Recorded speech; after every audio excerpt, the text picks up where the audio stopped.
Hello everybody, welcome to Breaking Nintendo here on Watch Rich Games. I'm your host, the Enlightened Insider ADV.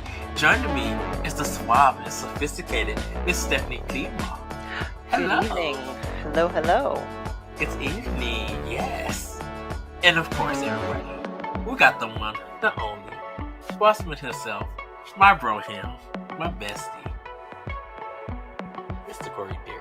You didn't even introduce me first. What is this? He introduced you first last time. He's just being fair. He introduces me first every time. Well... That's what you get for the rank of my Nintendo 3DS lower. I've been waiting for this episode for like a year, okay? So. I know you probably have. You guys. Yes. You guys. The episode that probably everybody's been waiting for. I think maybe like 5 people have been waiting for this episode, Oh, and 2 of them are here. Okay. So, yeah. Anyways, everybody, we are going to be ranking the Wii U. Yeah. Number 1. Show over. Get Hold ready. up. Get ready, because we are. Can I just share my piece real quick about the Wii U? No. Go ahead, Corey. No, continue, Ed. No, continue. No. Continue. So, before we get into everything, I want to ask you guys, how did you get introduced to the Wii U? Did you own the system? Did you watch the Nintendo Directs or an E3 presentation? Did you play it at a friend's house? Corey, I'm going to start with you on this one. How did you get into the Nintendo Wii U? Well, it was a new Nintendo console, and I wanted it. So I bought it on launch day. I pre-ordered it. I went in. I bought it. I bought like half the launch games, and I was very excited. I thought it was going to be huge because I'm an idiot.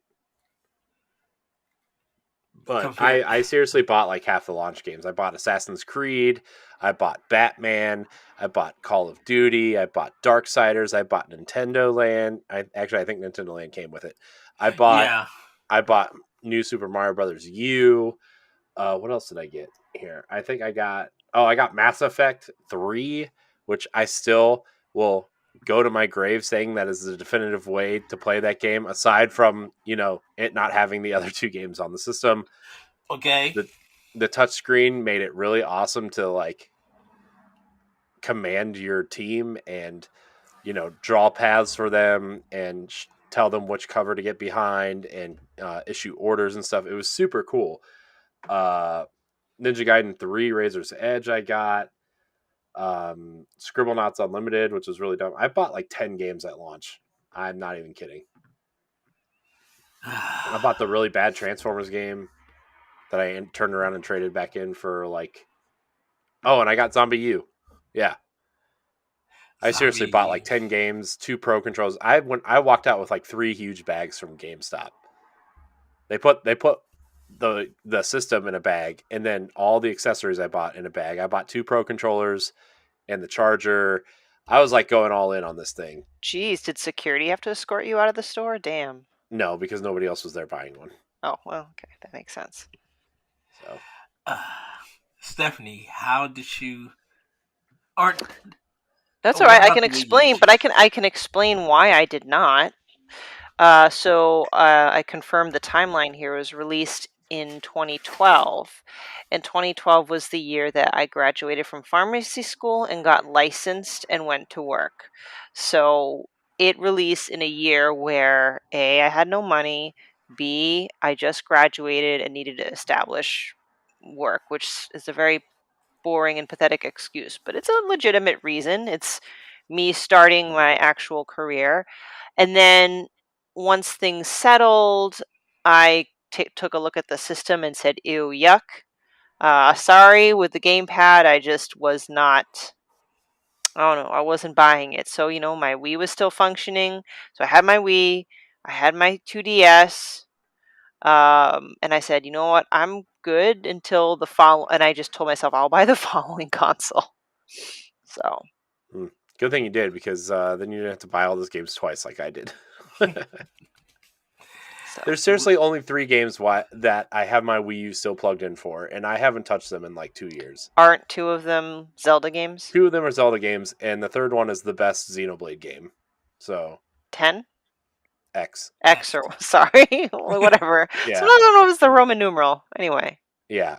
Yeah, Xenoblade Chronicles X, you can create your own character. You get a mech halfway through, and then like 2/3 of the way through, you fight space dragons in your mech. It's insane. Well, and go figure, right? Because if I were to have gotten the Wii U, it would be for the 2 Zelda games, and those 2 Zelda games aren't on the Switch. So I know. anyway, Where are they, man? Somewhere Nintendo, in the Nintendo listen Direct. to your fans. We know you don't, but please. Yeah, they don't. Nope. Well, Anyways. I remember selling it at Toys R Us, and I remember my birthday came that following year, and my mom gifted me a Wii U for my birthday, and I Aw. literally started to cry. Um, Aw. because I was buying my own consoles, and if I ever got a console from my parents, it was always at Christmas time, and so this was the last console that she bought me, uh, and everything, and I just felt so honored because I was playing my PlayStation 3 and stuff, and I just couldn't get a hold of a Wii U because it kept selling out. But she was able to get me one, and once she got me a Wii U, I started buying games like crazy. And I think this is the time. Uh, I think probably a couple of years later, um, I met Corey, um, and we started recording Nintendo Power Block with it. Because we was talking with a lot of games that we were talking about, it was still the Wii U era that we Mm-hmm. were talking about and stuff. Yeah, I think some of the reason why this console holds a soft spot too is because that's the console that got us podcasting together, you know, Yeah. and it. I mean, that console like did a lot for us as friends and as Boss. Let's put it this way: Boss Rush wouldn't exist without the Wii U. I mean, Oh. that's probably all close to a fact, or it wouldn't exist the way that it exists now, or I wouldn't have made the friends that I made without that console, right? Like it just, I I say the Wii U is my favorite Nintendo console aside from the Switch. I think clearly now, but like a lot of it has to do with the games, but a lot of it has to do with like what we've done since that console came out. Mm-hmm. I mean, it did a lot of things. It's how Ed and I became friends. It's how we became friends with a lot of people, and met Jesse and it's an important console to this brand, believe it or not. And Yeah. yeah, I think maybe that has something to do with why it holds a special place in our hearts specifically. But like, I don't know. I still think it's a great console aside from the Fisher Price tablet that it came with. You know, although both Zelda games can be played with the Pro controller, so there you go. Such a weird thing because I did have a pro controller and the gamepad, and I was switching back to back depending on what game I was playing. I would use a pro controller, and like other times I would use the gamepad. And we'll get into that a little bit later. Well, we're gonna jump into some Hold history on, of. hold on. Can I just Oh, ask what they were thinking with this thing, though? Why would you put both joysticks on the top? Okay, Yeah. why? Yeah. Why I was mean, that a decision they made? That's all I want to know. I literally bought a third-party controller that looked like an Xbox 360 controller and played most of my Wii U games like that until that controller broke, and I was like, "Well, I'm not buying another one." So, I think that was probably why because of the design of the 360. I mean, They probably didn't. honestly, in all honesty, I get it because a lot of like the NES and SNES and like all the Mm-hmm. virtual console games, like this makes sense from a classic gaming perspective, but like man, moving your fingers away from the face buttons to turn the camera, moving it up instead of down is so unnatural and Mm-hmm. awful. And I think only now people are kind of I don't want to say getting used to it, but making that connection again with the Steam Deck, because the Steam Deck sticks are kind of like on an even plane too, right? And man, this controller, although this controller is super comfortable to hold, except for the thumbsticks. You guys are making great cases for this being a wonderful console. Just It saying. is. It's an amazing console. Oh. It's because of the games, though. Yeah. Even though you can play them all on the Switch now. So do the games make the console, or does the console make the games? The games make the console. The console, yeah. It's the only reason why I own a PlayStation is to play Horizon Forbidden West. If you want to be a Patreon producer, head on over to patreon.com/BossRushMedia, and find out which tier is right for you. Our Patreon producers at the $5 tier or higher for this month are Adriel Munger, Austin Campbell, Celeste Roberts, Christian S., Sana Dirrig, Francisco Santillan, and Rebecca Jewell. Thank you for your continued support.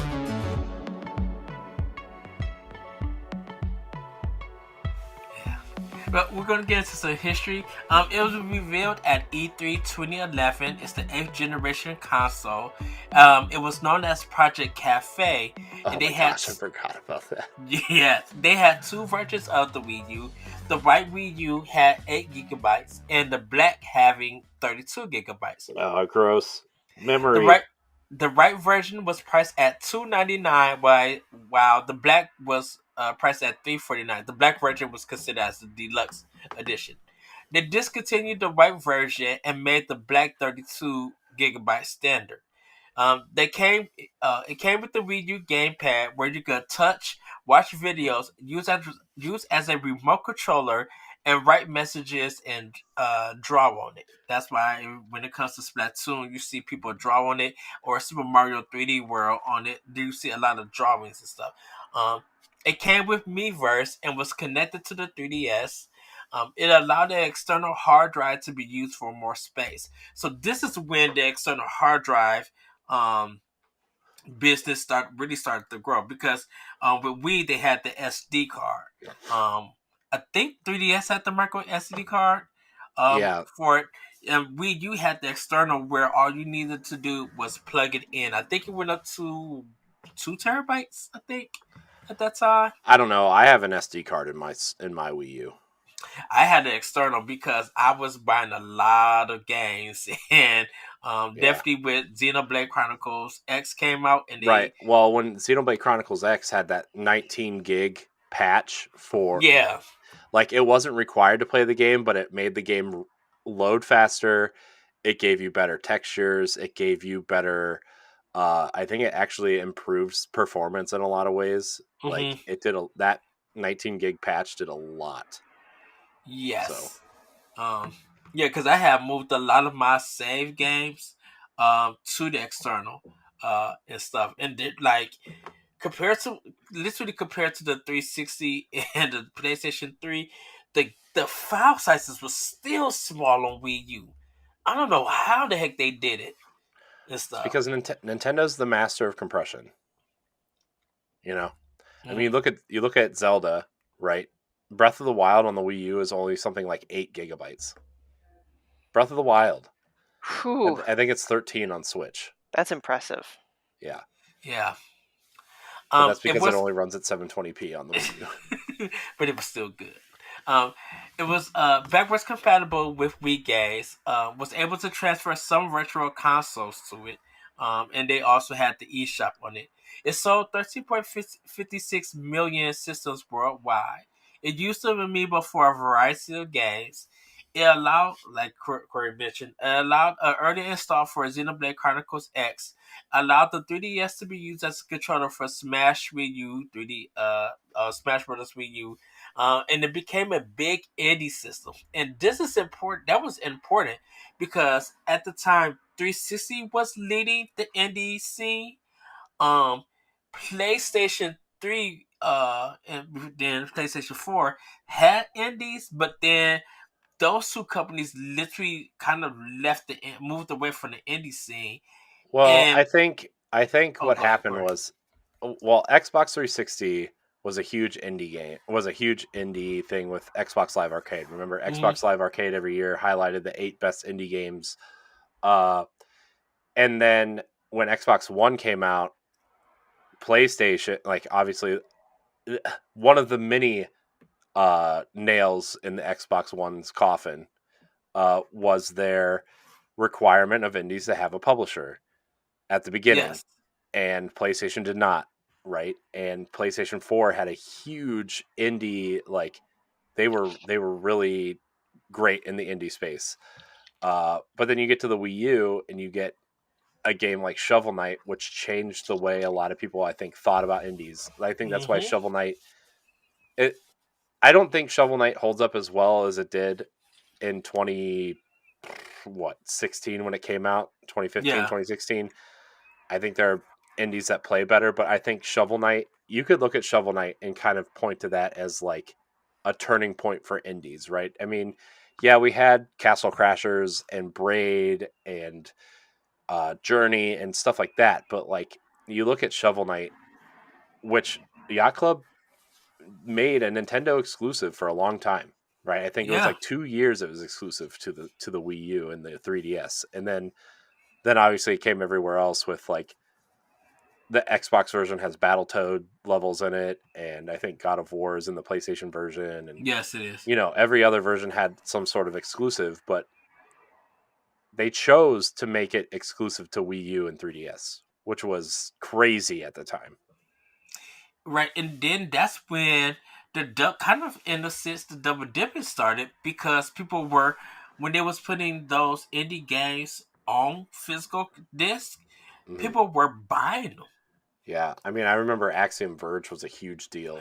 Oh heck Oh. yeah, Mhm. that was Well, real big. when you were doing World 1 still, like you guys had Tom Happ on, and like he basically said that they were making it, that was coming to Wii U and there was a physical version, and then like that was a huge story. It was on Nintendo Life. You guys were on Yeah. Nintendo Life and all these other bigger outlets talking about a physical version coming to Wii U, and then like they tried to retract their statement and tried to make you guys pull the episode down and stuff, but like yeah, I remember all that. That was crazy. But like yeah, when Axiom Verge came to Wii U, that was a big deal, and then you started getting stuff like the Shantae games, and Mm-hmm. WayForward started really picking up their support there, and um, then obviously the Switch came out, and then the rest is history. And like the Switch is is the indie machine now, right? So, Pretty much, yeah. but I think you can point to Shovel Knight and say that's where Nintendo's indie scene kind of started growing, and then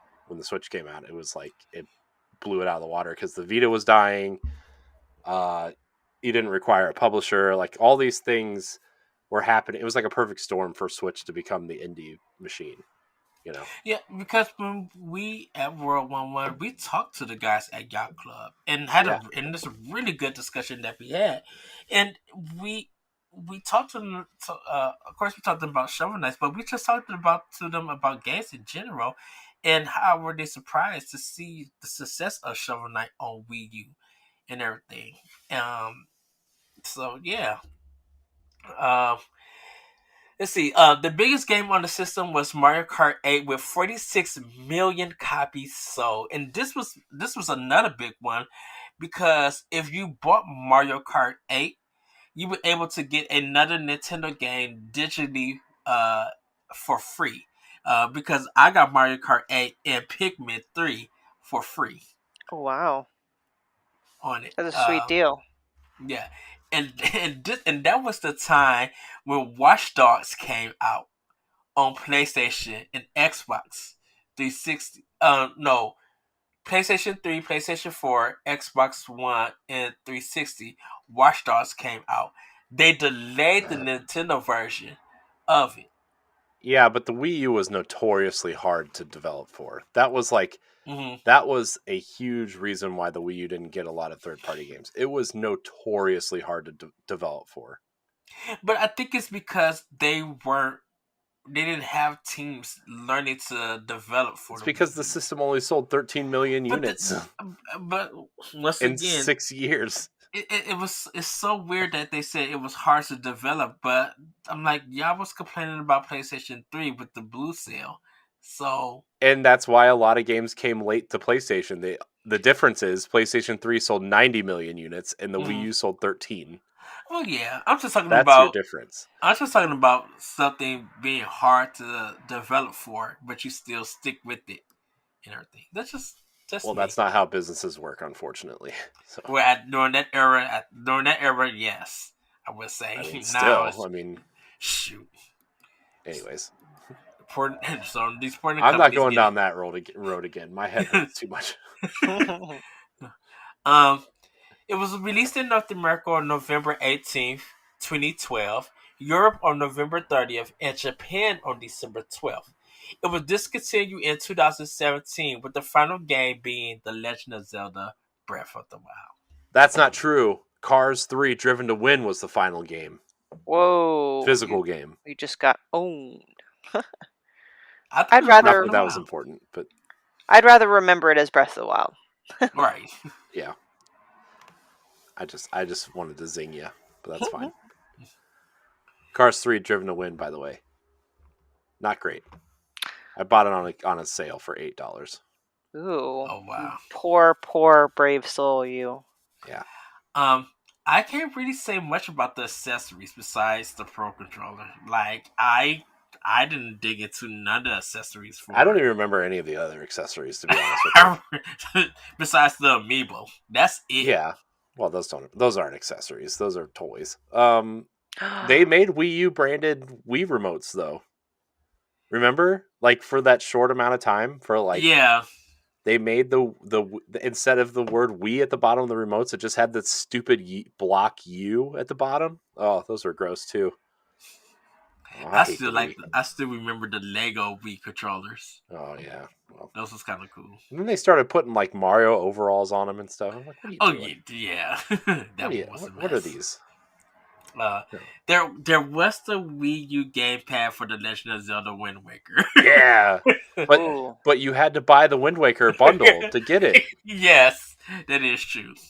I just bought a Zelda sticker and slapped it on the side of my Wii U. Close enough. It's still there. You can probably see it from here. I will say this: thank you for Grand Theft. That's the one thing that Grand Theft Auto 5 did good for me was buying that game to get a $50 gift card for my job, so I could only spend $10 on Wind Waker HD. Oh man, Wind Waker HD, man, what a game! What a game! Oh man, Wind Waker HD, Twilight Princess HD. Oh man, I spent so much time with those games. That box for Twilight Princess. Oh man, HD. gosh, Twilight Princess is so good. No, the box art for the GameCube version is the best version. I mean, it is, but I'm just having that collectible box for like $60 with the Wolf Amiibo in it. Yeah, I threw that away. Yeah. I opened the Wolf Amiibo and threw that box away. Gross. That's worth a lot too. I know it is. Also, toys like we went to a Toys R Us when they were going out of business, and they had like 30 of them, and they were all $20. I should have just bought them. What? All. Yeah. Damn. Was that the one that we went to when we got our? No, this was after that because they also had a bunch of Disney Infinity characters for $1. They were all like $1 a piece. And no, I'm talking about was it that same Toys R Us? Oh no, no, it's a different one. Okay. Mm-hmm. Yeah. All right.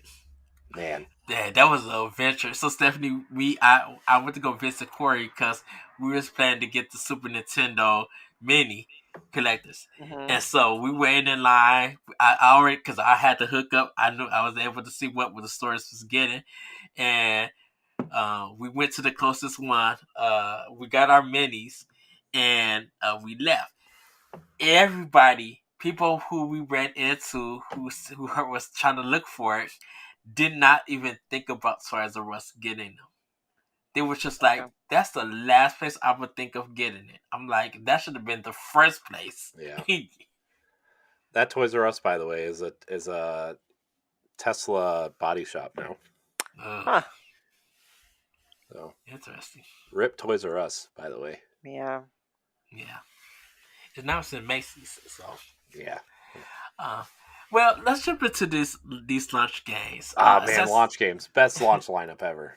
Just kidding. Assassin's Creed 3, Batman Arkham City Armored Edition, Call of Duty Black Ops 2, Darksiders 2, Epic Mickey 2, The Power of 2, Sports Connection, ESPN Sports, um, FIFA 13, FIFA Soccer, or for some places, Funky Barn, Game Party Champions, Just Dance 4, Mass Effect 3 Special Edition, New Super Mario Bros. U, Ninja Gaiden 3, Razor's Edge, Nintendo Land, Rabbids Land, don't remember that, Scribblenauts Unlimited, Sing Party, Skylanders Giants, Sonic and All Star Racing Transform, Tekken Tag Tournament 2 Wii U Edition, Yeah, because you could dress up Transformers. all the Tekken characters like Nintendo characters, and it was Yes. hilarious.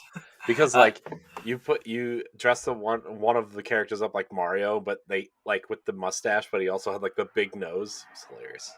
So funny. One was like Waluigi with Toad's hat on it and Yeah, stuff. it was awful. Like the combinations you could do in that was just terrible. But they were funny. Transformers Prime, the game, Warriors Orochi 3 Hyper, Wipeout 3, Your Shape Fitness Evolve 2013, and Zombie U. Zombie Yeah. U, man.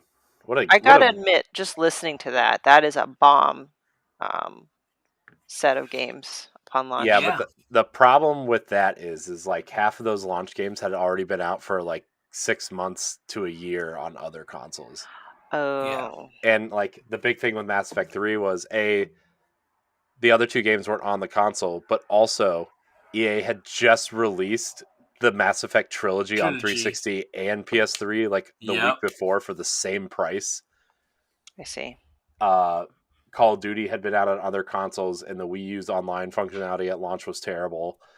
Darksiders had been out for almost a year. Um, Okay. Assassin's Creed 3 had been out for like 2 or 3 months. Batman Arkham City had been out for a year. Like they had already announced Arkham Origins when Batman Arkham City came out for Wii U.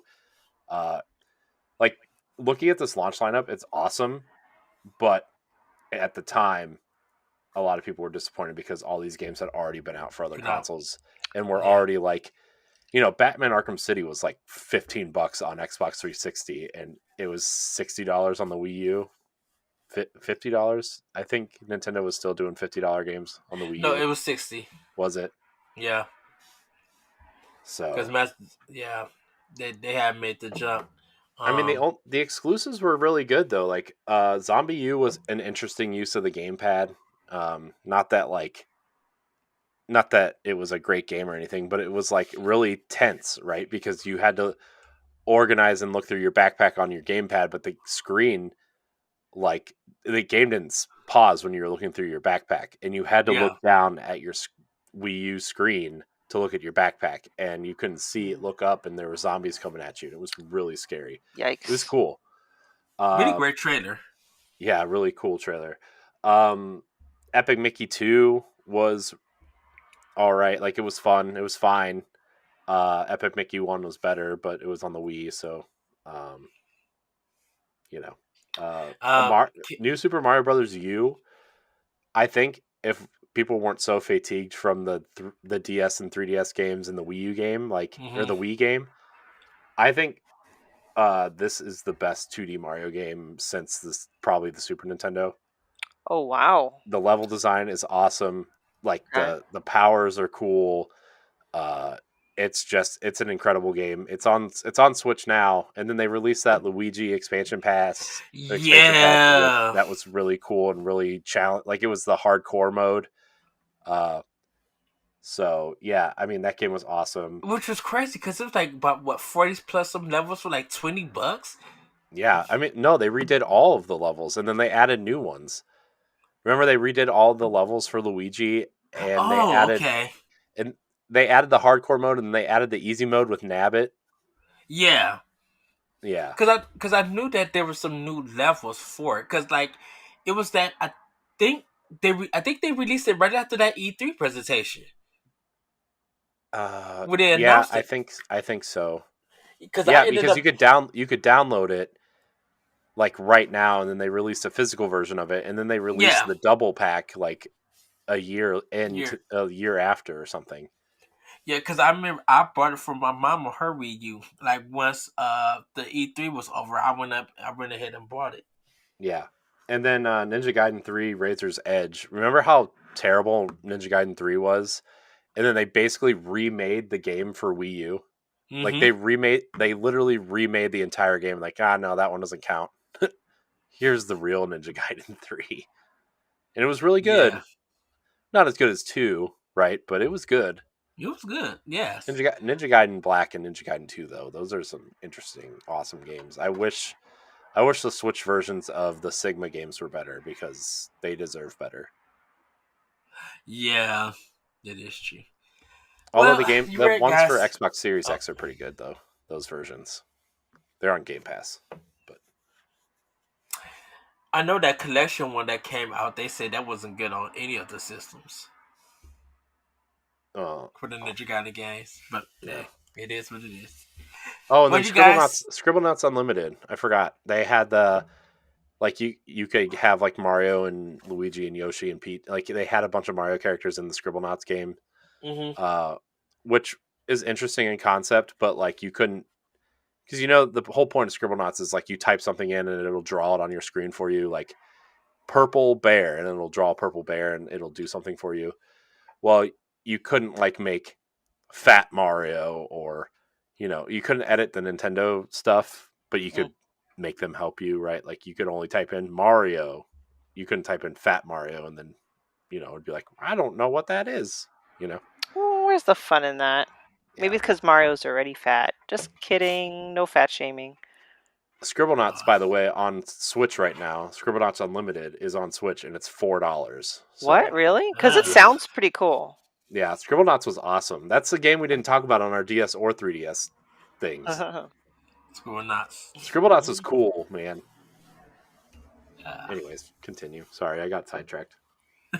Well, we're going to get into these games. Oh, wait, time out. Hold on. One more thing. One more sidetrack. Sorry.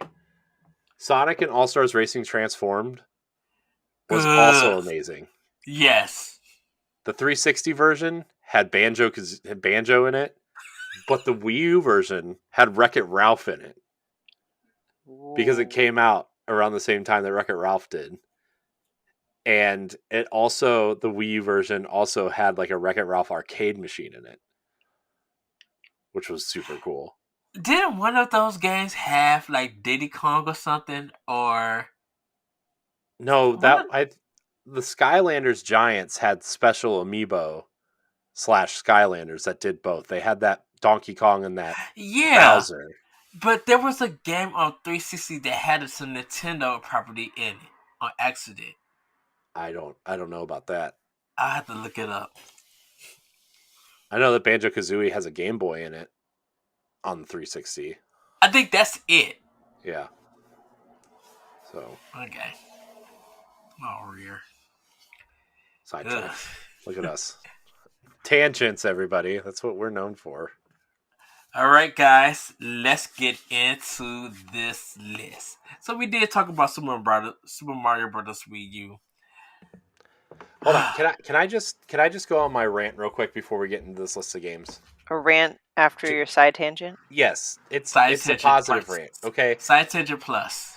This is why I think the Wii U, until the Switch came out, was the best console. Okay, it has the best 2D Mario game, has the best 3D Mario game. It has the 3 best Zelda games on it. It has Bayonetta 2. It has Tokyo Mirage Sessions. It has the best Mario Kart. It has Captain Toad. It has a lot of third-party support.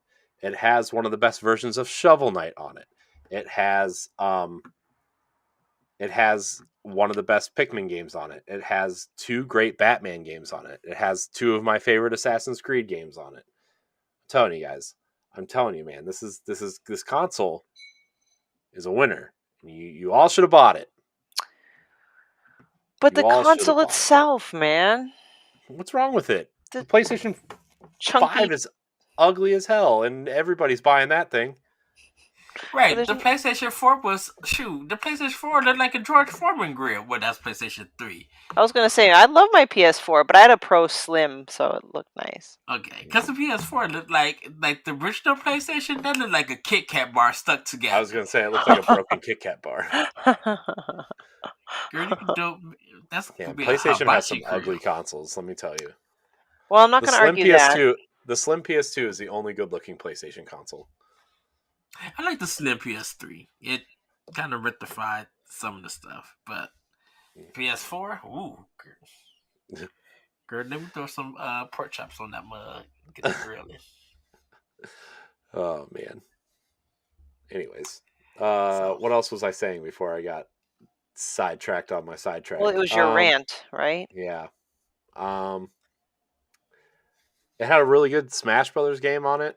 Like, it just, I don't know. I just think I think this console is really an incredible console for Nintendo fans, and it's really sad that nobody bought it. And I know a lot of it was because of the marketing.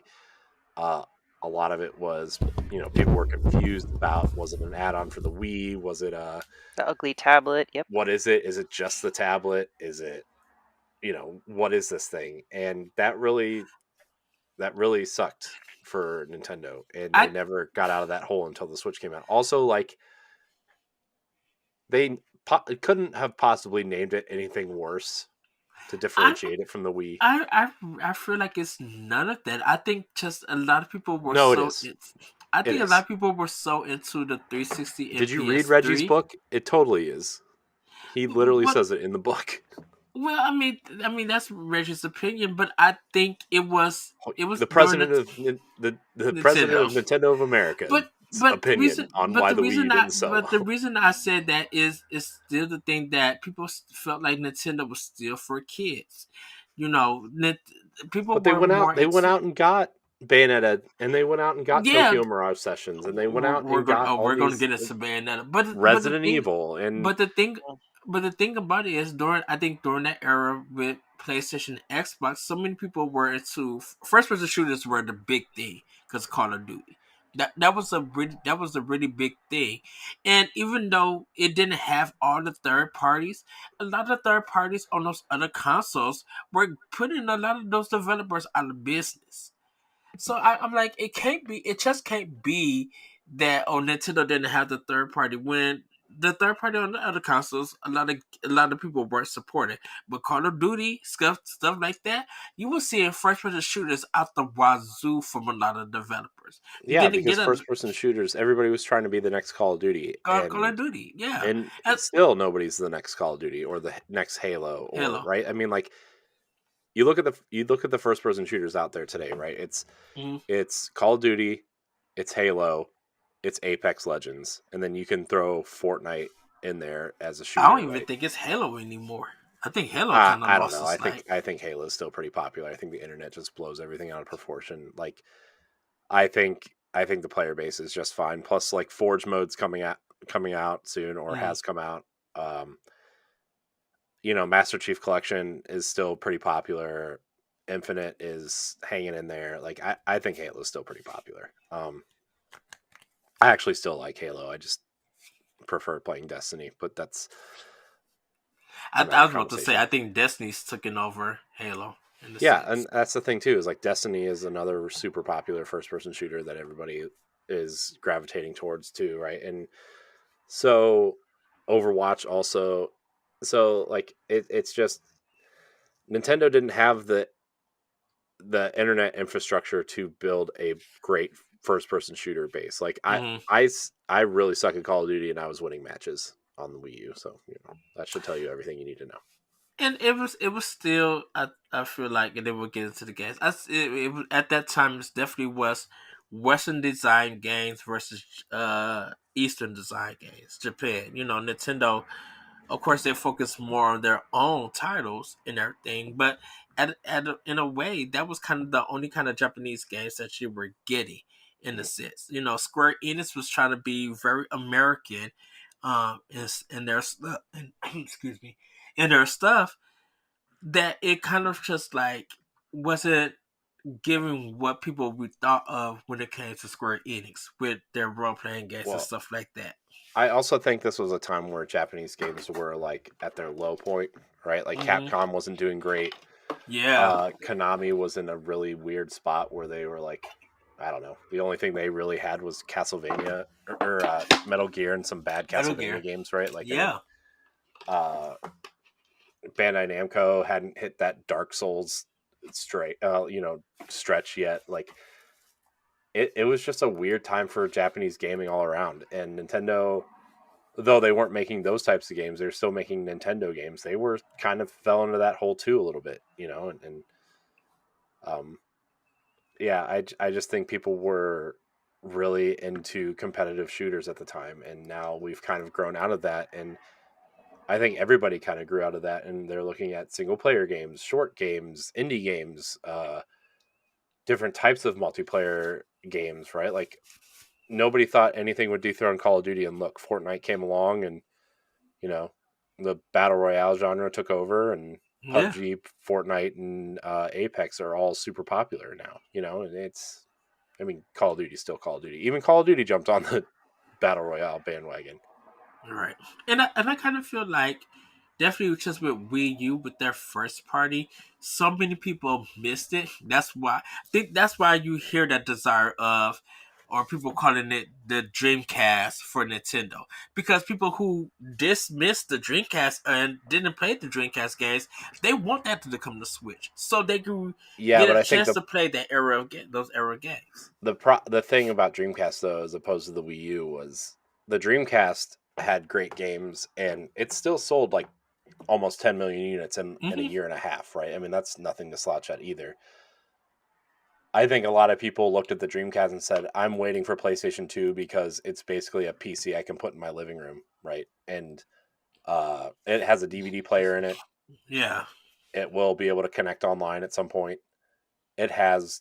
It didn't really have any great games, to be honest with you, but until way later, you know. It was a JRPG machine Yeah, it was. at It was one a. point. I mean, look at the launch lineup. Look at the launch lineup of the PS2 compared to the launch lineup of like Dreamcast or GameCube or even the Xbox, right? Like Fantavision, okay. The bouncer, come on. I mean, I I think love, Madden I was the love. only one that people were looking forward to. I mean, I love the bouncer, but not because it's a good game. It was just The the bouncer bouncer. looks like But an idea for Kingdom Hearts. I Just the way mean, the character design. Sion basically looks like Sora, so you're not wrong. But like you look at the PS2, and like what are the popular games on PS2? Final Fantasy, Jack Kingdom and Hearts, Daxter. yeah. Well, I'm saying before like PlayStation really started putting out first party games, like Oh. Yeah. they were JRPGs. Dark Cloud,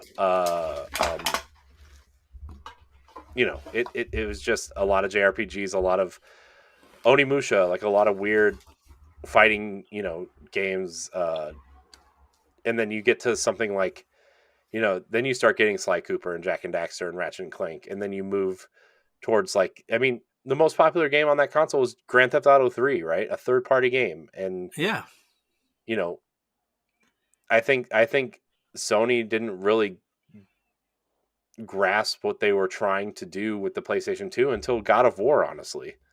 You know, Mm-hmm. I mean, they had three platforming mascots to compete with Mario, right? They had JRPGs because they knew Nintendo wouldn't have them. They had Killzone because they tried to compete with Halo, right? I mean, that era of games was just so weird and You different you and crazy. And going back to you the talk about Dreamcast, yeah, you talk about Nintendo trying to do some weird stuff. Man, compared yeah, to the PlayStation 2, Sony yeah, was doing everything to yeah. find their way.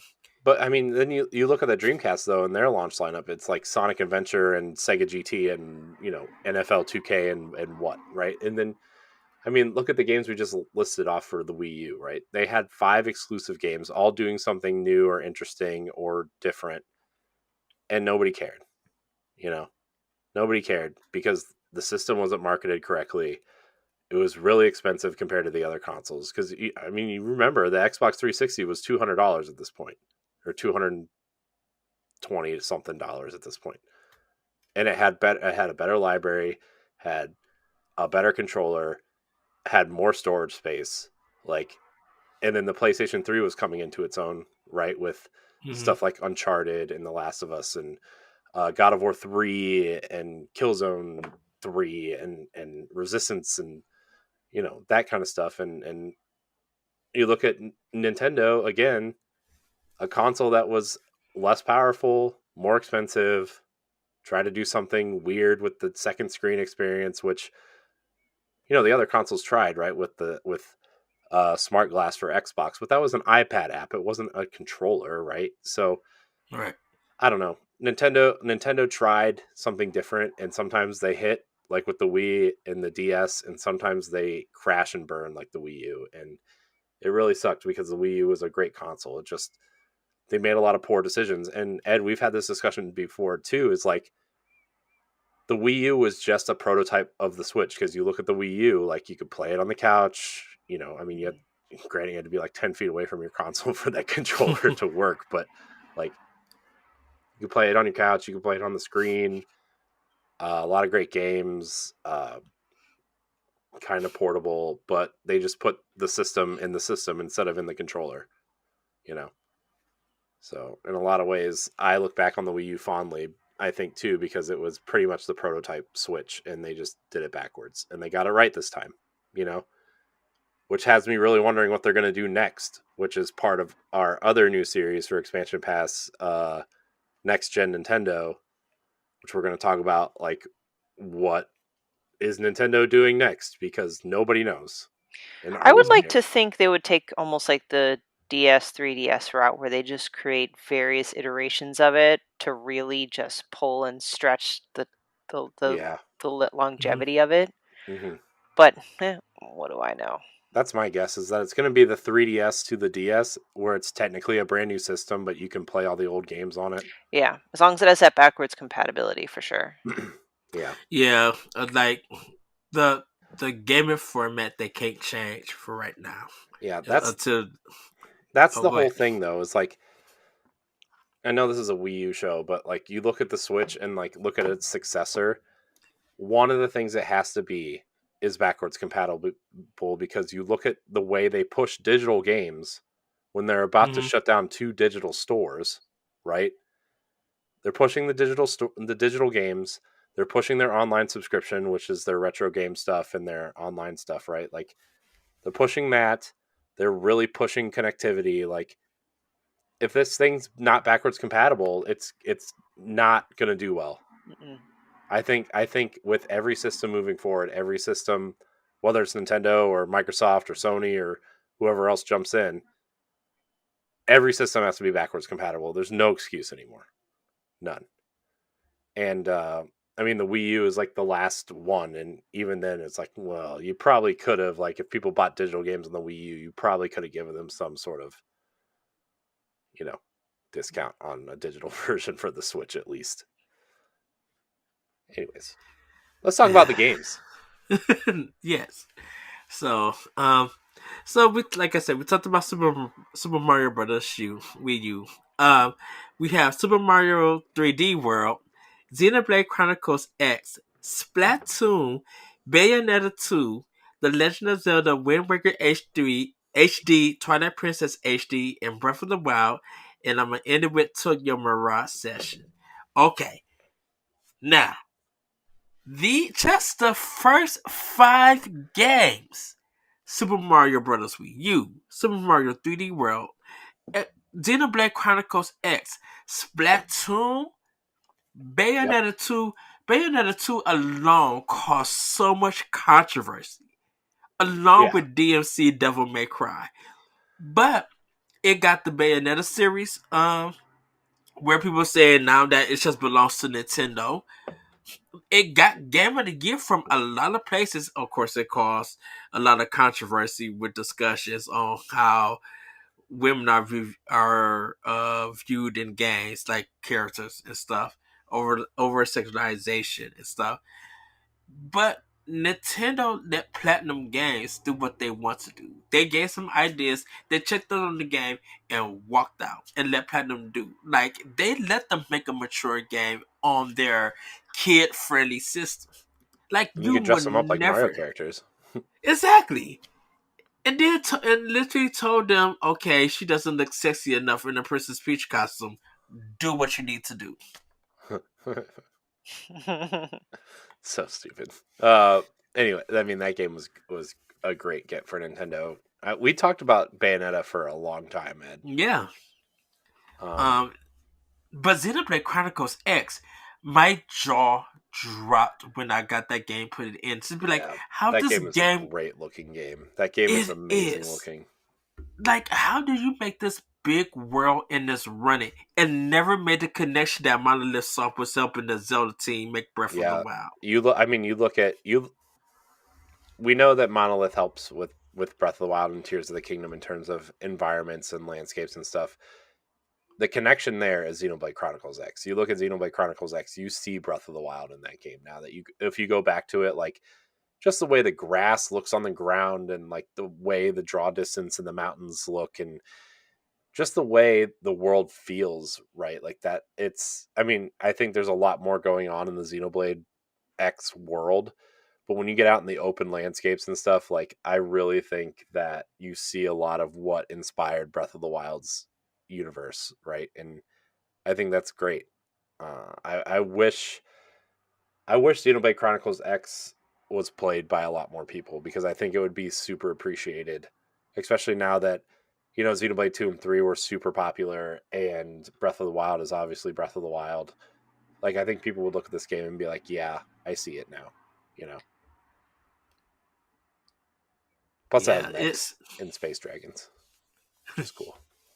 Splatoon. I remember it was like the newest IP. And Corey, so we was on Nintendo Power Block, and Corey mentioned that Nintendo has not missed a beat of bringing a new IP to their consoles.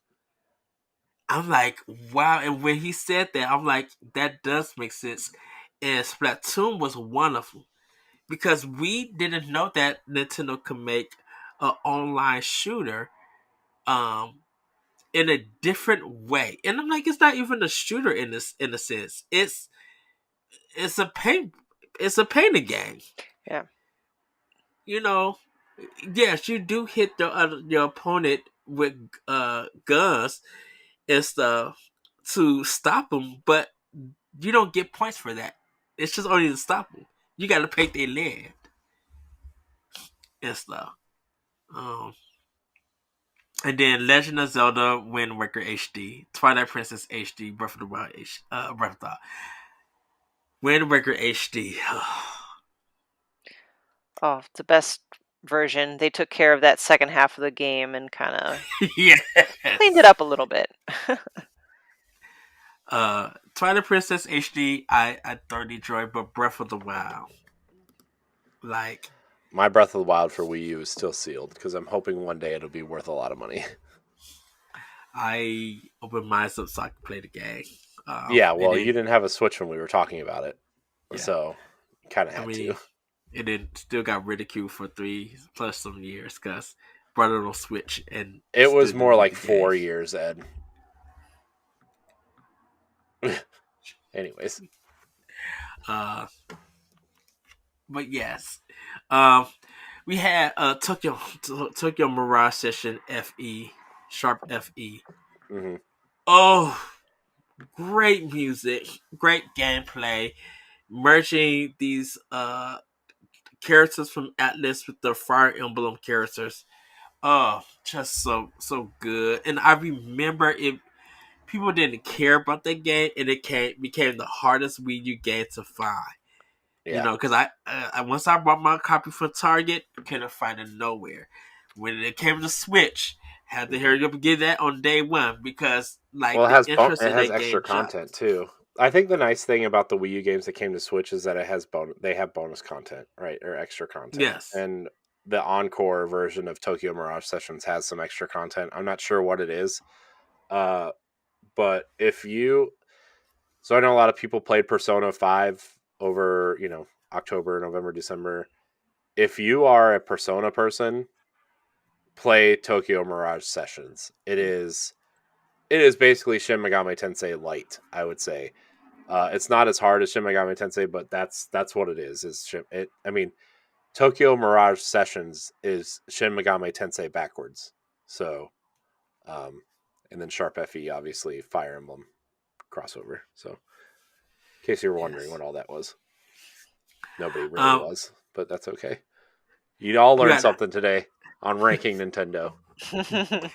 We have Hyrule Warriors, which I love Yep. that game. Yep. Mario Kart 8. Yes, the best Mario Kart ever made until Deluxe came out. True. Mario Maker, which I love making Mario. Incredible idea until they deleted everybody's levels and never let you share them with anybody. True. Animal Crossing Amiibo Festival. Oh my gosh. You think Mario Party's bad? You should play Animal Crossing Amiibo Festival. It's basically... I tell you, nobody bought this game. It's still I did. in our stores for I years. bought it because it came with those Amiibo, and now those Amiibo are worth a ton of money, and I opened them. I actually gave one of them to my nephew, so who knows where it is now. But imagine Mario Party, but with no mini games.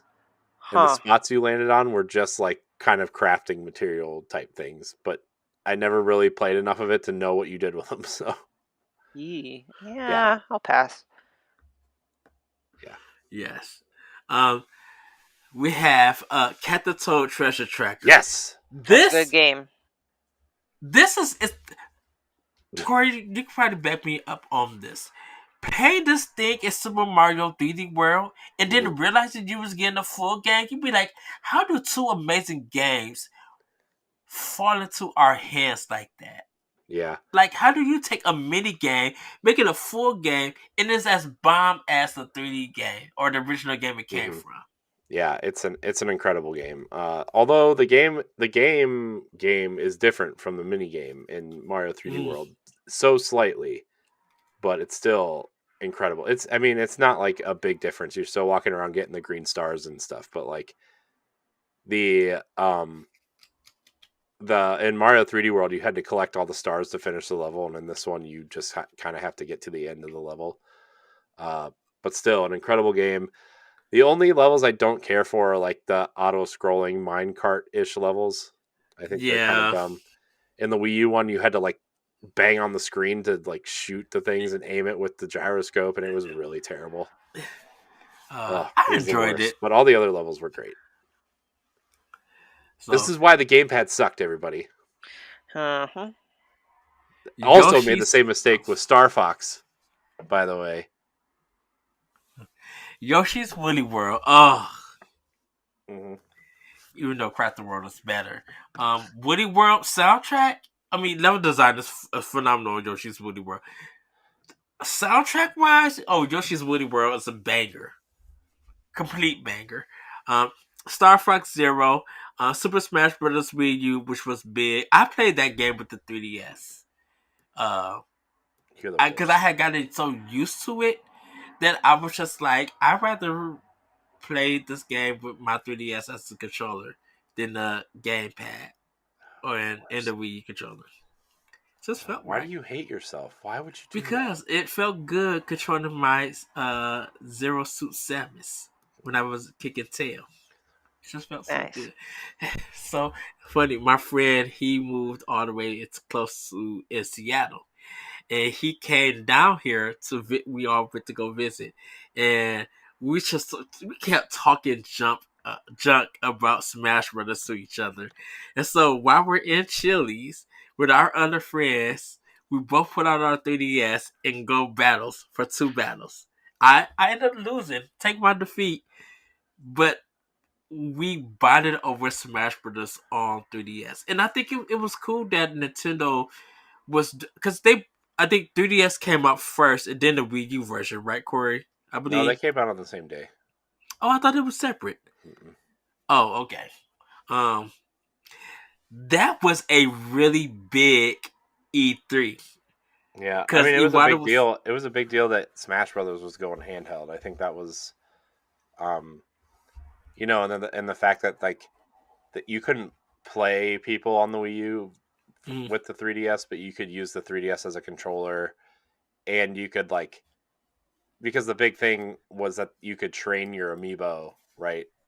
Yes. And you could transfer them between consoles, and you could do that kind of stuff. And I think a lot of people also really liked the fact that you could take Smash Brothers with you and play with your friends on the go and stuff, and that was a really big deal because you were able to do that with like Mario Kart and Mario Golf and tennis and stuff for a long time, and they never had a Smash because it wasn't, you just couldn't do it, and um, obviously on the regular 3DS it didn't run as good as on the new 3DS, but uh, it was a big deal.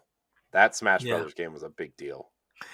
The 8-player battles, the DLC. Well, the 8-player battles didn't come until Switch, I thought. No, it was on Wii U. Were they? Yep, because Game Informer used to do some nights of Smash with 8-player battles. Ryu, he broke, or Wii U for some of those, he broke the eShop because everybody was downloading him. Yeah. And the eShop went down that Sunday for E3. Yeah. Well, you think of all the characters that were in the Wii, like that version of Smash, though, right? I mean, it was incredible. I mean, Mega Man was a big addition. I think Sonic. Who was added to Smash? I know Bayonetta. No, the big one when Cloud came to Smash. Yeah. Yeah, I mean that was a big deal because because PlayStation All Stars came out like 2 years before that on PlayStation 3 or something, and they couldn't get Cloud. Like they couldn't get any Final Fantasy characters for the console that character is associated with, and it ended up happening for the Wii U, which was hilarious. Because Final Fantasy VII had never came to a Nintendo system until it came to Switch. Yeah, and I mean, from what I understand, Nintendo made no money off of Cloud or Sephiroth because they Square wanted all the money, and they were just like, "Well, this is a fan thing, so we're just going to do it." Yeah. But to my understanding, Nintendo made like how much did each character cost? Like $5 or something. Probably so. Yeah. I think Nintendo made like something like 30 to 50 cents off of the Square characters. So. Yeah, that was my little Smash history. I was really into the Wii U. I researched everything. I was like, because also the Wii U was, I started when the Wii U, I started doing content creation before I met Ed because of Nintendo and the Wii U also, and like Smash and Mario Kart were like the two things I started really like doing stuff with. I don't even know if those sites exist anymore that I was doing stuff on. But yeah, it was, Smash was a big deal. Yeah. Dr. Luigi, Kirby and the Rainbow Curse, Paper Mario Color Splash, love that game. Mario Sonic at the Olympics, that was a big one. Mario Party 10, Mario vs. Donkey Kong, Tipping Stars, Poké Tournament, Rayman Legends, Darksiders 2, which we and in the first one, Resident Evil Revelations, Shantae and the Pirate's Curse, Shovel Knight, Skylanders Spiral's Adventure was big. The Skylanders game, even though they sold a lot on Wii, when they came to Wii U, that game still sold big and everything. Splinter Cell, Blacklist, and Watch Dogs. Which, sad to say, I owned every single one of these third-party games on the Wii U. I played. Remember when I played Watch Dogs on the Wii U, Ed? Yeah. Remember when we talked about it and how it ran at like 15 frames a second, and the drum controls were cool though because they were on the touch screen, and like you could do some really unique things with like the flying drone stuff, but it was rough.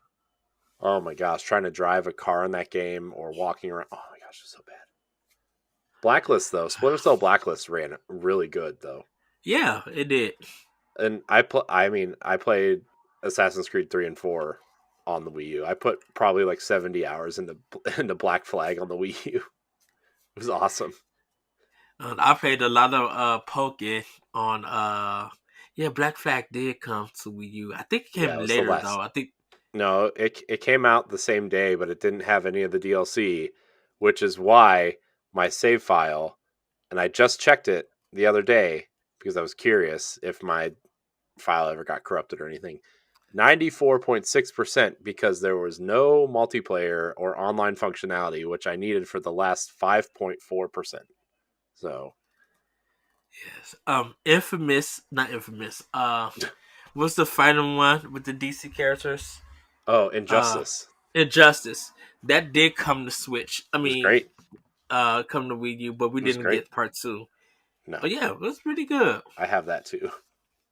Um, Um, by the way, I know I rag on Kirby a lot, and rightfully so, because Kirby sucks, both literally and figuratively. But But Kirby and the Rainbow Curse is one of the best platformers I've ever played, and it really used the gamepad well. Basically, yes. Kirby is a ball the entire time, and you're drawing ramps and like making platforms for him to jump onto and stuff where like basically you had to use the stylus to get Kirby through the level, through platforms, through crossing out enemies, through like it was really fun. It was really unique. They made one for DS, I think, Canvas Curse. I think it was Hmm. DS. Yeah. Uh, and it was essentially the same thing, but the art style also was really cool because the entire game looked like it was molded out of clay, Clay. which was really cool. And all of the levels were kind of clay dioramas, and Oh. it's just a really unique game, a really cool game. Um, Not one I think could make it over to Switch because of just how unique the touchscreen stuff was. But Hmm. man, what a cool experience that game was. Loved it. Just so beautiful. I mean, it definitely is a game to watch. Yeah, People play. I would Um, definitely watch the opening cutscene too because like all just like the claymation that they did at the beginning too because it's all stop motion, which is super cool. yes. Um, like I mentioned, Call of Duty Black Ops 2. A lot of people enjoyed it. They for reviews and stuff. They said it was kind of like a really good version of that game. Um, It was fine. but I played it. I played through. That's where I played Black Ops 2 campaign. Was on the Wii U. It was was on the good. Wii U. Ghosts was okay too, although Ghosts is just not a great game in general. But Yeah, Ghost didn't really do a lot anywhere. Fatal Frame. Uh, that was kind of like the episodic version hmm of that game that is now on Switch, I believe, in hmm PlayStation. Um, I think it's everywhere. But yeah, yeah, uh, and that's pretty much it. I mean, Mario there's a versus lot. Donkey Kong Tipping Stars was an awesome game. I never got a chance to play. I remember hearing it, but I just didn't It was a ten like dollar play it. it was a $10 download on the Wii U. It was Mm, basically you were solving puzzles by navigating these toy versions of Mario and Donkey Kong around the levels, and it was really fun. I really enjoyed it. I'm shocked again. Another franchise that I'm really surprised has never come to Switch is Mario vs. Donkey Kong. yes, Love that series, but Mighty Number Nine. Ooh, no, we're not talking about that.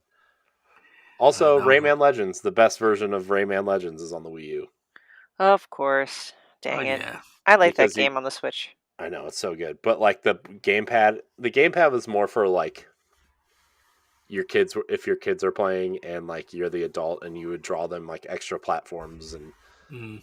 Mm. kill enemies for them by touching them on the screen and stuff. Like it's more of like a helper tool, but it was super cool. By the way, the NES music levels in Rayman Legends are super cool. Oh yeah, I love yeah. those. NES Remix 1 and 2 was on hmm came on. Cool idea. Another thing that should come to Switch and never did. NBA 2K13. I remember BioShock was supposed to come on Wii U. That and Aliens Colonial Marines was supposed to come on Wii U, and they got I canceled. pre-ordered Aliens Colonial Marines for Switch. Or for Wii U, and Mm. never came out. Yep. I paid it off. I paid off the special edition because I thought the robot that it came with was cool, Yeah. and never got it. Womp womp. So at this at this time, Corey, I'm gonna hand it over to you for Wait, what our about ranking. Stephanie? She didn't really talk about some of these games. I know she Well, really wants to talk about Mario Party 10. no, that I passed on. I mean, like you said, a lot of these thankfully are on the Switch, so I have played some of these titles, like Rayman Legends. It's probably one of my favorite ones of the ones that you mentioned. I missed out on, Twilight Princess HD and stuff like that. Um, She get a Wii U. You should play it. I know, and I was kind of perusing some like, on Craigslist or Facebook Marketplace, but I'm like, I don't know, should I really get a system just to play one game? Ugh, I did. excuse me. I bought a PlayStation 5 for Horizon. Yeah. So maybe. Oh my goodness, Corey, remember Tank Tank Tank? Oh my gosh, dude! Don't remind me of Tank Tank Tank. Remember those terrible Pac-Man platformers they made for it too? The Pac-Man and the Ghostly Adventures or whatever. That first one was so bad, and they made a sequel. Oh, and then the exclusive Sonic games. Sonic and the Lost World was an interesting kind. I actually That kind was of like. good. I kind of like Lost World, but Sonic Boom was like they tried to Uh, make a legitimate 3D platformer out of Sonic instead of like the super fast paced Sonic, which Cause Sonic Generations was good. But yeah, Sonic man, Sonic Lost World had some really great level design, mhm. great artwork in that game too. Yeah, I really liked the look of Sonic Boom, but I did not care for the game. Although the 3DS version I hear is way better. Uh, but oh, we never talk about Star Fox Zero either, which I don't think we need to. But um, here's the Not thing: bad of a that game. the game itself, like the level design and the graphics and the things that you can do in that game, are not terrible. It's the control scheme that's terrible because again, they waited till 4 years after the console came out to do something interesting with the gamepad and it didn't work and they never fixed it. If they would have just let me shoot like a normal Star Fox game, that game would have gone from like a 4 to like a 7 or an 8. If you would have just let me shoot without going like this and spinning in my chair and looking like an idiot trying to play that They game. wanted you to feel like you were in the cockpit. No, because if I was flying in the cockpit, we would all be dead because we would be in the water. Oh Okay, uh, no. so platinum game, by the way. Sorry, platinum, but it was they bad. developed Well, it. you can't win them all. No, I hope platinum Star was Fox not comes. winning. I hope Star Fox comes back in a big way. I wouldn't mind a new Star Fox game. They have to do something different though. It can't just be Star Fox 64 again. They got to do something. Hmm. Yeah, bring that one game from Ubisoft back, and with the Oh, Star Fox game. Starlink. Yeah, Starlink was Starlink. actually really good. Did you play Starlink, Stephanie? I bought it under your recommendation, especially when it was on sale, and it's in my backlog. Mm, that's a great Nice. Star Fox game. Like that Star Fox campaign that's in there is really good. Yay! Which, by the way, they're implementing a lot of that technology in that game to the new Star Wars game that's being made by the team that did the Division. Huh? Okay. So, like that seamless flight to another planet, a lot of just like Ubisoft. I'm really excited for that Star Wars game. That game's going to be awesome. Anyways, enough of that. I guess we'll rank the Wii U, and I know you guys are not going to rank it very high. Um, I I reckon it number one. hold on, let me get here. Hold on. Oh, it's not under expansion pass. It's under standard def because that's when we were doing the show originally. Um, all right. So our current rankings right now: number one, GameCube; number two, Nintendo 64; number three, 3DS; number four, DS; number five, Game Boy; six, Super Nintendo; seven, Game Boy Advance; and number eight is the NES. Listen, so even though I've never owned a Wii U, just by studying up on it, listening to you guys talk about it, I don't think my vote should be as important, but if I were to vote, I'd put it at number two, um, because I believe the GameCube rivals it with regards to an expansive library, and I just as far as the console itself, I just can't get over the chunky gamepad. So, I know hey, it's I so hope bad. that's a bit more of a surprise than maybe you would have thought I would have ranked it. Hmm. I do think it's a overall great console, but just when it comes to between that and the GameCube, I personally would prefer the GameCube over it. But I'd love to hear what you guys think comparing Yeah, it to I GameCube. it also I'm doesn't help that two of its best games are GameCube games. Technically, I I go number one because I think it has one of the strongest first party lineups, yeah, libraries. I love the fact that in case of I can't find a remote. Oh, let me press on my Wii U, bam. I can cut my TV on with the system. I can watch Netflix. I can watch YouTube like on my pad and stuff. Like I guess my hand just got used to the gamepad. Um, yeah, and the pro controller and stuff, it didn't take up that much space. It loaded games fast. A lot of artists, a lot of people who are creative and art wise, they really made some really good stuff on there. And I love the fact that it gave me files too, mhm, folders that I could put my games in and stuff.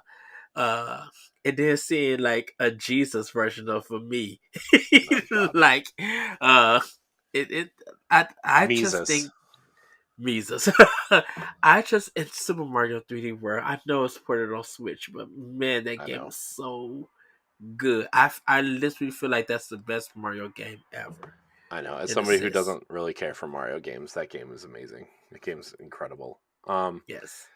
for me, like I think you just look at the console itself. Like the pros are we got new IP with Splatoon and uh great support for Mario and Zelda games. We got Pikmin 3, which we didn't talk about, which I don't really care for Pikmin 3 all that much compared to 1 and 2. Hmm. But it's still a very good game, a good iteration Gorgeous of that game. game. Yeah, it's a beautiful game. I just think it got a little bit too complicated. I think it tried to be a little bit too cute with the mechanics, but we did get a third Pikmin game, which we didn't think we were going to get. Uh, Tokyo Mirage Sessions is an awesome JRPG with Fire Emblem characters, which after Awakening, anything Fire Emblem that comes out, I'm going to be paying attention to. Um, it has the best Mario Kart game. Mario Maker was a revolution in a world where people were trying to do Game Maker and Little Big Planet was out and super popular, and Nintendo just made it super accessible, right? Gave us a lot of choices with Mario Maker, gave us a great Smash game, an interesting Kirby game, which says a lot in terms of what I like to play. Uh, Shovel Knight obviously is a big winner for me there too. Um, Xenoblade Chronicles X is the best Xenoblade game, hands down. Until you We play didn't even three. talk about stuff like Wonderful 101 or Oh yeah. uh, Resident Evil Revelations. Darksiders uh, is a great series that feels right at home on Switch. I think Darksiders 2 is an Hmm. incredible game. Good third party support at the beginning. I mean, the Wii U for me, software wise, is number one. The console itself, like I like the design of the console. I hate the gamepad. I hate the pro controllers. Like the fact that I bought a third party controller just to play games is awful because nobody buys third party controllers anymore.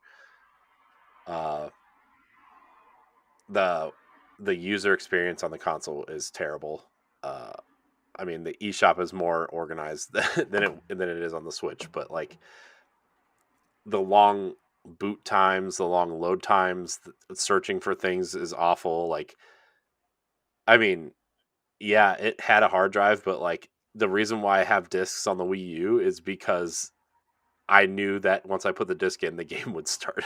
I didn't have to go search for it. So, uh, yeah, and then we got interesting crossovers like Hyrule Warriors was an interesting idea for the Zelda franchise, right? Like that's really interesting. Even though I'm not a Warriors person, although I love Fire Emblem Warriors, Three Hopes right now, but Captain Toad was interesting. New Super Mario Brothers U is an incredible 2D platformer. Like these are the reasons we got a sequel to Bayonetta, which nobody thought we were getting. Right, that's an incredible get, and it has the 3 best Zelda games on the console in HD, beautiful, fixed. So for me, the Wii U is the best Nintendo console up to this point. I'm basing that on software alone. So that's what I did. I based it on the software. I mean, yeah, I mean, I you can't really base it off the way the console looks or the way the controller looks, right? I mean, yeah, the controller kind of sucks, but I'm I still don't think playing the great controllers Nintendo doesn't games. even suck or What? anything. I don't think the controller even sucks. It felt comfortable in my hand. That's a personal opinion. That's Yeah. all I'm So, saying. if you're basing just on software alone, is it just a safe assumption to assume that's going to beat the Switch for you guys? Because it Um. certainly ain't beating the Switch for me. Well, I think the Switch. If you would have asked me this question maybe 2 years ago, I probably would have said yes.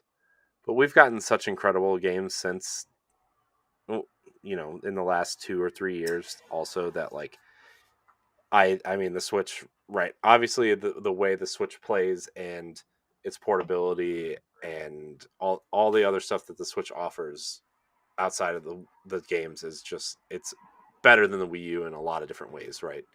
Um, but when I I look at the Wii U, oh, when I look at the Switch library, and I'm thinking of the best games on the console, a lot of the best games you can play there. Not all of them, but a lot of great ones.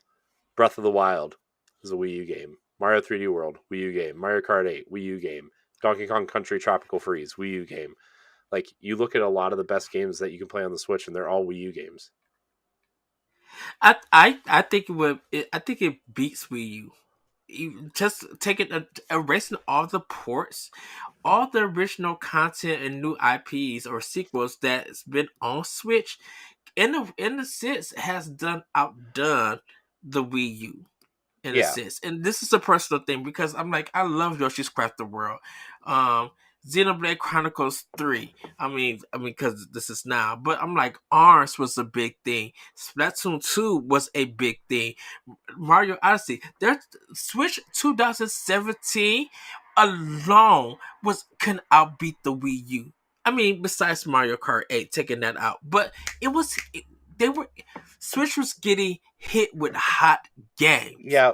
But for me, you say that Hmm. like I'm not as hot on Mario Odyssey as you are. I think Mario 3D World is better. I think Xenoblade Chronicles X is better than Xenoblade Chronicles 2. Splatoon 2 is basically Splatoon 1.5. I didn't think ARMS was great. The only game that I point at that was new for the Wii U at that point is Mario plus Rabbids Kingdom Battle, and that's not going to win for me. But I think because I it's mean, more for it's. I think it's more for personal thing. But I think my thing is just like you can't deny.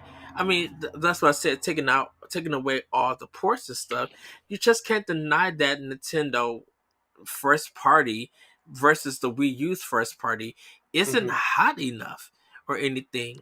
I And mean, and I guess I think oh I go think ahead. of the Switch exclusives, right? Mm-hmm. Uh, Link's Awakening remake is really good, right? Astral Chain, um, Bayonetta 3, I think a lot of people really like. We got a Marvel Ultimate Alliance game. I think a lot of people forget about. We got an Animal Crossing game that people Mm-hmm. love, right? Like, yeah, you look at the exclusives that aren't ports, and yeah, the Switch is a totally serviceable, great console to have, right? And aside from like indies and third party support, if you're just looking at the library, right? Like it's awesome. I'm just saying a lot of the games that are available on the console, like Mm-hmm. a lot of the games that people have started to love, like Mario Maker 2 is just Mario Maker with more options, right? Mario 3D World plus Bowser's Fury is just Mario 3D World with an expansion. You know, Yeah. Breath of the Wild is a Wii U game. The game everybody loves on Switch is a Wii U game. Everybody, spoilers. Uh, But then I take in consideration like Fire Emblem Three Houses, yeah, no, well, like and that's where I'm getting at is like we do oh, have unique experiences, right? Like Fire Emblem Three Houses and Warriors Three Hopes and um we got Nier Automata this year, which is a great game, not exclusive, obviously, but great game that was never on Wii U, and there's just the Switch is just an awesome console, and at the end of the day, yeah, the Switch is much better than the Wii U across the board. I'm just saying, if you would have asked me this question 2 or 3 years ago, it might have been a lot harder to answer this question for me. I think it would probably have been easier that Switch would took over for Wii U, because I just think that taking away from all the ports, it's just like there's been a lot of great experience on that system on Switch from first, third, and Indie. Yeah. And if I just gotta go from first to first, I feel like Switch first party is stronger in the sense than Wii U's. I'm not knocking Wii U at all. And that's a valid opinion, and I think for the most part I would agree with you in a lot of ways, but in some respects, like I don't know if I would. I still think and we'll save this for the Switch conversation because we can go along. Yeah, I didn't mean to derail you guys. Sorry. You did. Look what you did, Stephanie. This is your fault. But our expression pass. Look, we kind of did a ranking and expression pass together. Like, I look at Splatoon, and to me, there's not really like, okay, yeah, Splatoon 2 and 3 are probably better than Splatoon 1, but I don't really care. Xenoblade Chronicles X, I think, for now, until I play Xenoblade Chronicles 3, is still better than 1 and 2, in my opinion, right? Like, so we could go on this all day, but I'm gonna end it there because it's bedtime.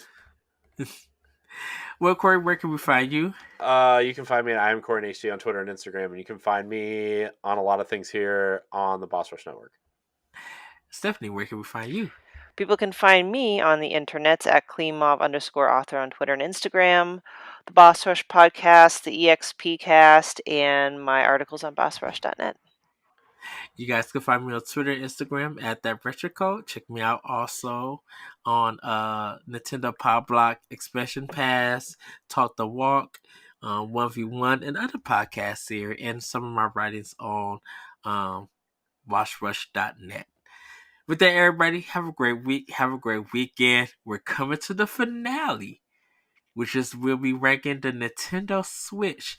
But we kind of already ranked it. Oh, by the way, we should probably read off the rankings. Oh, yes. Do we agree that the Wii U is number 1? Well, you guys have outvoted me, and you guys own Wii U, so I think that's pretty fair to say.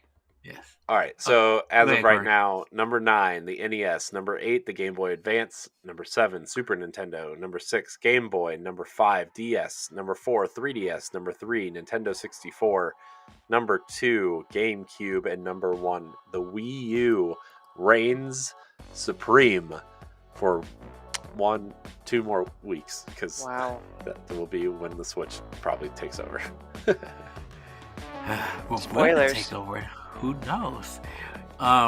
Just to let everybody know, we got another ranking Nintendo series coming, but you will have to wait till the Switch episode to drop to find out what it's going to be.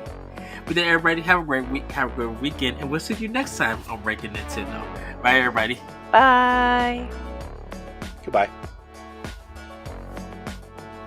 Nintendo Expansion Pass is part of Nintendo Power Block and is a product of Boss Rush Media LLC.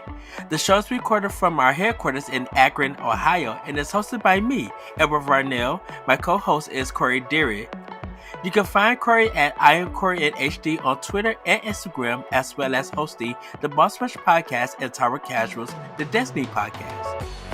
Follow Expansion Pass as part of Nintendo Power Block and on all social media platforms at Power Block Podcast. You can also follow Boss Rush Media and Boss Rush Network on all major social media platforms. Join the Boss Rush Network Discord and Facebook groups to interact with other friends and fans. Thanks for listening, and we'll see you next time.